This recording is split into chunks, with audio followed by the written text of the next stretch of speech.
নমস্কার, আশা করি সবাই ভালো আছেন। আজকে আমি চলে এসেছি আপনাদের কাছে কুলের আচার নিয়ে।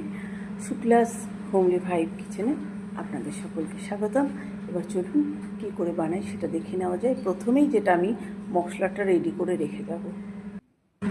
অনেক আগে আমি কুলকে চটকে নুন হলুদ দিয়ে চটকে মাখিয়ে রোদে শুকিয়ে রেখেছি। আজকে সেটা বেশ ফ্রেশ করে ধুয়ে নিচ্ছি। প্রথমেই যেটা আমি এবার এই মশলাটাকে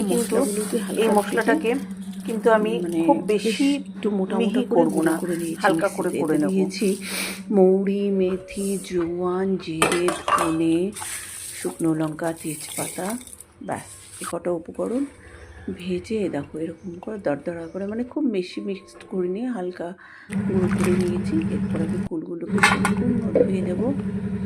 ধুয়ে এই জন্য ধুয়ে নিয়েছি, এখানে মোটামুটি 2 কেজি কুল আছে। 2 কেজি তো কুল, শুকনো কুল 2 কেজি কুল লাগবে। ধুয়ে নেওয়ার অর্থ হচ্ছে যত ধুলোবালি থাকে সবটা বেরিয়ে যায়। তো যাই হোক, কড়াই ধুয়ে দিয়েছি আর এর মধ্যে আমি সেই কুলগুলোকে দিয়ে দিলাম। জল জল থাকলে এবার ধুয়ে নিলে হয় কি নরম নরম হয় আচারটা, আর খুব ভালো হয়। দিয়ে দিলাম নুন,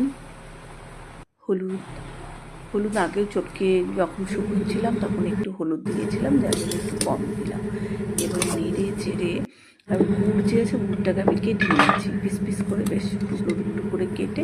এবার 2 কেজি গুড় কিন্তু আমার পুরো লেগে গেল, একদম ফুলফিল।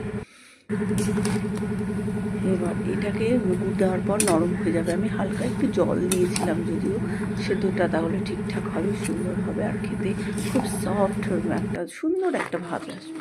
এই দেখো, আর এই যে কাঠের যে চামচটা দেখেছো, এটা অনেক সময় আমি ধোসা টোসা বানাই।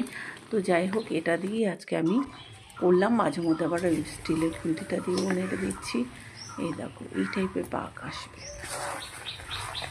সাইড থেকে একদম ছেড়ে ছেড়ে ছেড়ে ছেড়ে যাবে কড়াইয়ের সাইড থেকে না, একদম সুন্দরভাবে ছেড়ে ছেড়ে যাবে। না, দারুণ পাক চলে এসছে, দেখেছো? এটা আঠা আঠা হয়ে গেছে একসাথে, মানে এমনি নরম হয়ে পড়ছে না, হয়ে গেছে একদম, দেখেছো পাক? ঠিক এই টাইপের পাক যখন আসবে, শুকিয়ে দেখো চারদিক থেকে একদম ছেড়ে গেছে। এই দেখো, খুব সুন্দর।